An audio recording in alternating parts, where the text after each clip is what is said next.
Clip number 488۔ اس clip میں آپ قرآن پاک کی سورہ یونس کی آیت نمبر 41 سے 43 تک کی تلاوت، ترجمہ اور تفسیر قرآن صراط الجنان سماعت فرمائیں گے۔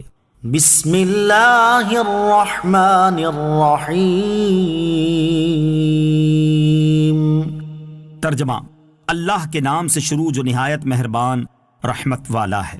وَإِن كَذَّبُوكَ فَقُل لِّي عَمَلِي وَلَكُمْ عَمَلُكُمْ أَنتُم بَرِيئُونَ مِمَّا أَعْمَلُ وَأَنَا بَرِيءٌ مِّمَّا تَعْمَلُونَ۔ ترجمہ، اور اگر وہ تمہیں جھٹلائیں گے تو تم فرما دو کہ میرا عمل میرے لیے ہے اور تمہارا عمل تمہارے لیے ہے، اور تم میرے عمل سے الگ ہو اور میں تمہارے اعمال سے بیزار ہوں۔ وَإِن كَذَّبُوكَ، اور اگر وہ تمہیں جھٹلائیں، یعنی اے حبیب صلی اللہ تعالیٰ علیہ وسلم، اگر آپ کی قوم آپ کو جھٹلانے پر قائم رہے اور ان کے راہ راست پر آنے اور حق کو ہدایت قبول کرنے کی امید منقطع ہو جائے تو تم ان سے فرما دو کہ میرا عمل میرے لیے ہے اور تمہارا عمل تمہارے لیے ہے، اور ہم میں سے کسی کے عمل پر دوسرے کی پکڑ نہ ہوگی، بلکہ جو پکڑا جائے گا خود اپنے عمل کی وجہ سے پکڑا جائے گا، اور تم میرے عمل سے الگ ہو اور میں تمہارے اعمال سے بیزار ہوں۔ یہ فرمانا بطور زجر کے ہے کہ تم نصیحت نہیں مانتے اور ہدایت قبول نہیں کرتے تو اس کا وبال خود تم پر ہوگا، کسی دوسرے کا اس سے نقصان نہیں۔ نیکی کی دعوت دینے والے کو نصیحت۔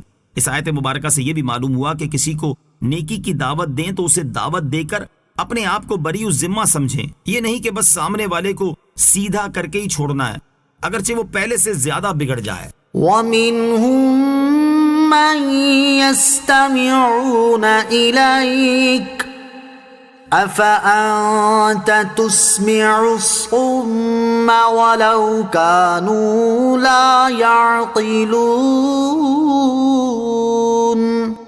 ترجمہ، اور ان میں کچھ وہ ہیں جو تمہاری طرف کان لگاتے ہیں تو کیا تم بہروں کو سنا دو گے اگرچہ وہ سمجھتے نہ ہوں؟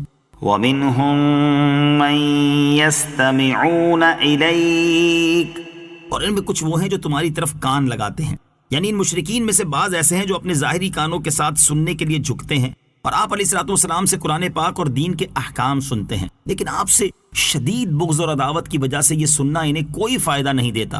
تو جس طرح آپ بہرے کو نہیں سنا سکتے، اس طرح اسے بھی نہیں سنا سکتے جس کے دل کو اللہ تعالیٰ نے سننے سے بہرا کر دیا ہے، اور جو کچھ یہ سنتے ہیں اس سے نفع اٹھانے سے اللہ تعالیٰ نے ان کے دلوں کو پھیر دیا اور اسے قبول کرنے کی توفیق سے محروم کر دیا ہے، اور جب وہ سن کر عمل نہیں کرتے تو وہ جاہلوں کی مانند ہیں۔ آیت وَمِنْهُمْ مَنْ يَسْتَمِعُونَ سے حاصل ہونے والی معلومات۔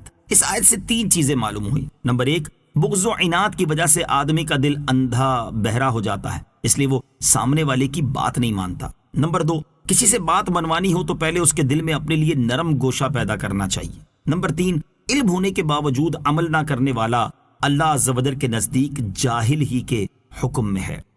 وَمِنْهُمْ مَنْ يَنظُرُ إِلَيْكَ أَفَأَنْتَ تَهْدِي الْعُمْيَ وَلَوْ كَانُوا لَا يُبْصِرُونَ۔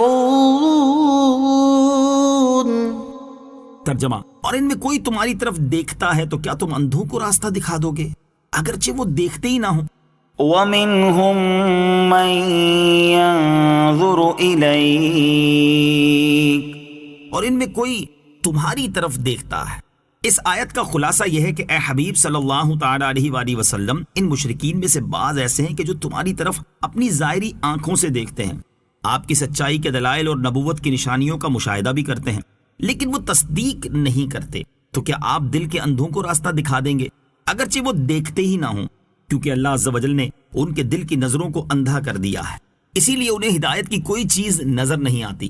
بعض مفسرین نے فرمایا کہ اس آیت اور اس سے اوپر والی آیت میں اللہ تعالیٰ نے اپنے حبیب علیہ الصلوۃ والسلام کو تسلی دی ہے کہ جس کی سماعت کو اللہ عز و جل نے سلب فرما لیا ہے آپ اسے سنا نہیں سکتے، اور اللہ عز و جل نے جس کی بصارت لے لی ہے آپ اسے ہدایت کی راہ نہیں دکھا سکتے، اور جس کے ایمان نہ لانے کا اللہ عز و جل نے فیصلہ فرما دیا ہے آپ اسے ایمان کی توفیق نہیں دے سکتے۔ لہٰذا آپ ان مشرکین کے ایمان قبول نہ کرنے پر غم زدہ نہ ہوں۔